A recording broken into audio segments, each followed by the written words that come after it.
Hi, it's KCCK's Culture Crawl. I'm Dennis Green, and Tim Hankewich from Orchestra Iowa is back as the relentless run downhill toward the end of the season continues. And I'm beat already, man. And you do have some kind of extra innings performances this summer. I want to talk about that just briefly as well. But the final Masterworks concert, you've obviously been focused on this one because I've been looking at the poster in the lobby for what seems like 7 years. See that picture of Mahler kind of looking, actually Mahler and Tom Waits. Yes. I've never seen them in the same room together. Doppelgangers. Yeah, for sure. I always look at that. Tom, no, that's Mahler. Okay. That is, yeah. I'll show my ignorance. I was just looking at his face. Which Mahler is this? Oh, yeah. Okay. Yeah. He wrote 9 symphonies and a little bit of a 10th before he died. We'll be performing the 6th symphony of his. These things are pretty rare to come by for a variety of reasons. So I've been gearing towards this piece certainly since COVID, if not before, in our planning.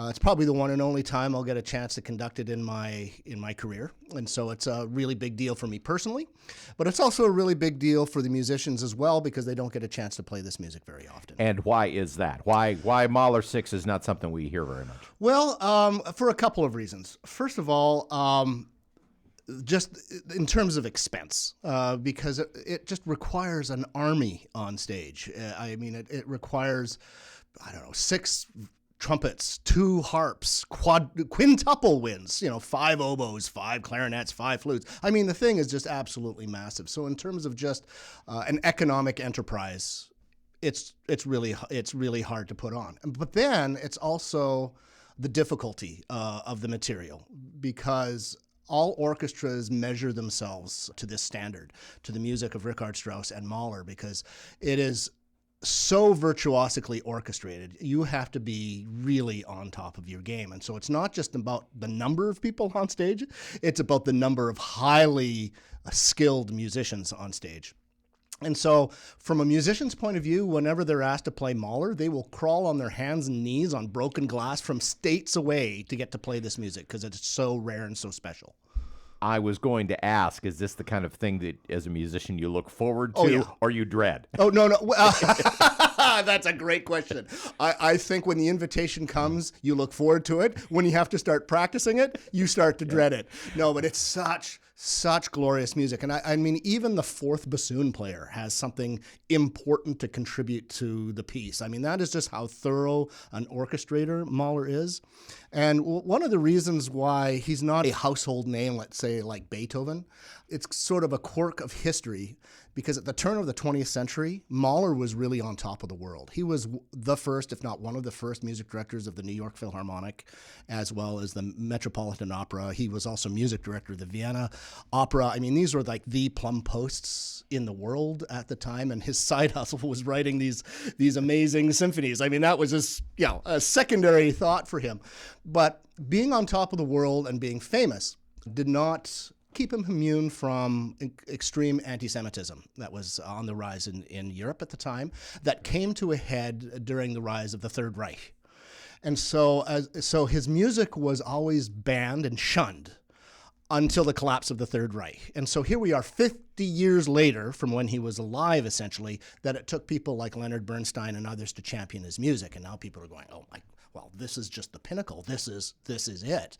So if you are a fan of symphonic music, you know who Mahler is. If you are a wannabe fan of symphonic music, you got to check this guy out, because it is extraordinarily deep and profound and fabulously exciting music.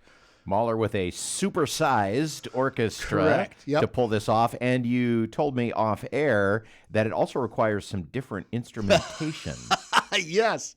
So back when the 90s, when Will Ferrell was part of Saturday Night Live. Oh, I see where this is going. He had this classic sketch, more cowbell, And for the longest time in the classical world, you'd occasionally see these T-shirts that said, Mahler 6, more cowbell. And so one of the unusual uses of orchestration and percussion is the use of cowbell in the percussion section. And there's a philosophical reason for it. It's not used like in a hockey game where you're making all this sound. A lot of the subject material that Mahler writes about in his music is existential questions like what is life? What is the afterlife? What is paradise? And when he would write these symphonies, he would sequester himself in the middle of the Alps. And every morning he'd get up, and what would he see around him in these snow-capped covered peaks and these wonderful lakes? He would see and hear livestock with these bells around their neck, gently making sound. And to him, that was a sound that evoked paradise to him. And so when you hear this in context of the symphony, that's what he's trying to convey musically, and it's a stroke of genius. The other instrument that's really highly unusual is an instrument called the hammer. The hammer, and there's no standard instrument, but it's basically something orchestras have to build on their own. Something that goes boom, that needs to be a little bit more brittle and louder than a bass drum. And only the most worthy percussionists can wield the hammer. Yes, there can be only one. And I kid you not, the person who will be playing the hammer is our percussionist, Keith Hammer. I kid you not, is his last name. So Keith the Hammer will be playing this. So we had Chad Swarting build us a box, basically a 4x4x4 box, and Eric's dad, Eric, our CEO, his dad is a woodworker, and he made this beautiful hammer.